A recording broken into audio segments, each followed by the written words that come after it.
បាទសួស្តីបាទថ្ងៃនេះខ្ញុំសូមមក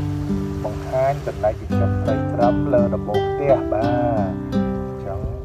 ពេលយើងមកពេលយប់ទៅដើម្បីមកដាក់ចំណីមកថតមើលបាទនៅប្រភេទកូនត្រីខ្ញុំប៉ុណ្ណាហើយបាទនេះខ្ញុំបង្កាត់លក្ខណៈធម្មជាតិបាទគឺដាក់ជីមួយឈ្មោលមួយអញ្ចឹងទៅហើយមកអាងថោកអញ្ចឹងទៅបាទមកស្តែនទឹកនេះខ្ញុំកាត់ពេលពី2ទៅខ្ញុំយកមកដាក់បង្កាត់បាទចន្លោះពេលដាក់ហ្នឹងបង្កាត់មកឥឡូវនេះប្រហែលបាន10ថ្ងៃហើយបាទខ្ញុំមានកូនច្រើនបាទ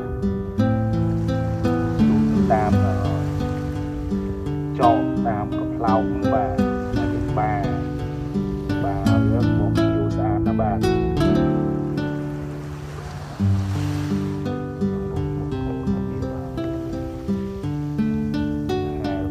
បាទ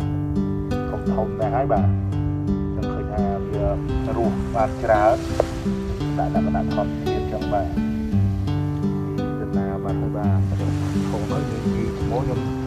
ប្រឡែងចូលចឹងទៅបាទទុកជាការបន្ធូរអារម្មណ៍បាទពេលដែលយើងសម្រាប់ការងារចឹងទៅយើងឡើងមកដាក់ចំណីឲ្យវាទៅបាទហើយ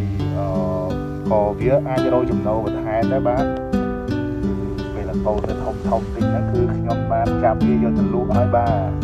ចង់ឃើញថានៅនេះលក់បានមកគ្រាប់បាន 4-5 ពាន់ដែរបាទទូទៅបាទសបុកហ្នឹងបានប្រហែលជា100កូនដែរបាទអញ្ចឹងខ្ញុំមានច្រើនធំនេះធំមួយទេបាទនៅធំផ្សេងទៀតបាទទៀតខ្ញុំจะបង្ហាញធំផ្សេងបាទចាក់ទៀតទៅមើលមកធំទៀតបាទនេះគឺមកធំទៀតអានេះធំហើយបាទលីអីចឹងទៅបាទមានច្រើនធំនេះបាទអាចជា100កូនដែរបាទអានេះខ្ញុំចាប់ខ្លះហើយធំហ្នឹងគឺចាប់វាយកប្របែកទៅអាចយកទៅលក់បានបាទហើយនៅទូយើងដាក់វាចាំចោលសិនទៅរយៈពេល4ខែទៀត3-4 ខែណាអាយុវាជាទូទៅ4ខែលក់បានហើយបាទវាអាចយកទៅតាំងយកទៅអួតហើយក៏ដូចជាយកទៅប្រកាត់អីបានទៀតហើយអាយុ 4-5 ខែនេះបាទខ្ញុំមានច្រើន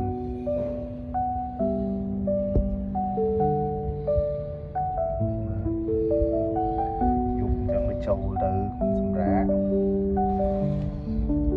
មានខ្យងទៀតបាទមានខ្យងបើធំណាស់បាទអញ្ចឹងអានេះក៏ជាការចិញ្ចឹមរបស់ខ្ញុំលេងដែរបាទចងបើត្រីក្រឹម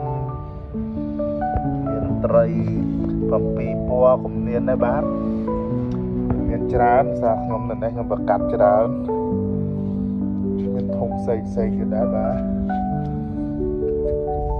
នេះធំនេះផ្សេងអូនេះធំណាស់ហើយ